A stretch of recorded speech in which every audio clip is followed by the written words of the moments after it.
I've never written something like this. Maybe my favorite of the entire book, the departure. I mean, wow. Yeah. Wow. And I love that. Let me just say, he does preface this section by reminding everyone that everyone involved, it's written in script format, really loves each other. But please explain. Oh, yeah. Well, in an Italian family, I think, particularly a Southern Italian family, when you go to somebody's house, if you go, even my parents, this is an incident that would take place basically every Sunday between my parents and my grandparents, and we were there as observers. And my mother would bring some stuff for my grandmother, chicken or something, and then at the end of the meal, and we were leaving, my grandmother would try to pay her for the chicken or the cheese or whatever that she had brought her, or just give it back to her for no reason. No, the reason being, as I write in there, that she'd give her the cheese back. She goes, "But I brought this for you." And my grandmother would say, like, "Yeah, but you like it too." She goes, "Yeah, I know, but it's for you." She goes, "Yeah, I have enough cheese. Don't worry about it." And then she'd keep trying to pay her for the chicken, and she wouldn't take the money. And then she'd try to give it to my father, and he wouldn't take the money. And then she'd try to give it to me, and I would say, "Mom, what do?" And my mother would grab the money and throw the money in the air, and and then everybody would kiss goodbye.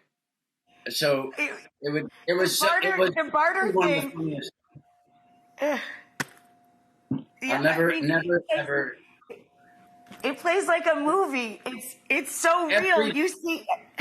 Yeah, every Sunday. And it's so fabulous that your life was so rich and laden with food, and that's what I love most about food, is that it's a conduit. It brings us together, and it's just this fuel for every type of fire.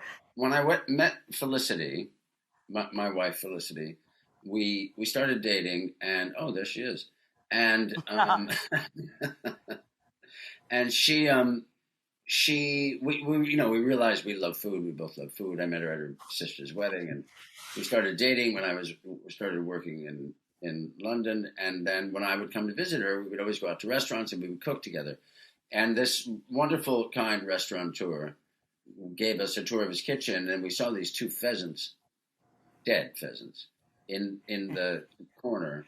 And he said, "Do you want those pheasants?" And we both sort of looked at each other. We were like, "Yes, we want those pheasants." So we put them in the fridge, and then he had told us how to cold pluck them. So the next morning, we got in our bathrobes, or dressing gowns, as they say here, and plucked these two pheasants while we were watching Saturday Kitchen, which is this amazing cooking show, live cooking show here. And it was really one of the most romantic mornings I've ever spent. And does Felicity see it in bits, or do you wait till it's all done? No, I showed her in bits. She's a literary agent, so yeah, I know. I was very lucky. That's my question. yeah, she's my agent. So yes, I'd show it to her because this is the first time I've written anything like this. I mean, I've written a lot of screenplays, but I've never written something like this. So it's very different, and she was invaluable. She really, really, really helped me a great deal. And she'd say, "That's good, but it could use a little more," or maybe you don't actually need that one, and I would get stuck and just say, "Well, I don't know what to write now, and I think I'm done." And she goes, "You're not done." I go, "I think this is very boring, and no one's going to read this book, and nobody cares."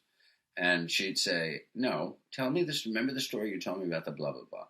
Remember the time you went to blah blah blah, and what your grandmother and what the meal you ate in blah blah." And I say, "Oh yeah," and then I'd go back and start writing again. It's beautiful, and it really is a perfect circle, the way the book begins and ends. I can't thank you enough for sharing your time with us and your stories. I really celebrate you in this book. Taste My Life Through Food is available now. I could not recommend it more wholeheartedly. It will make you drool. It will make you want to cook. And it will make you laugh and cry in a good way. It's just beautiful.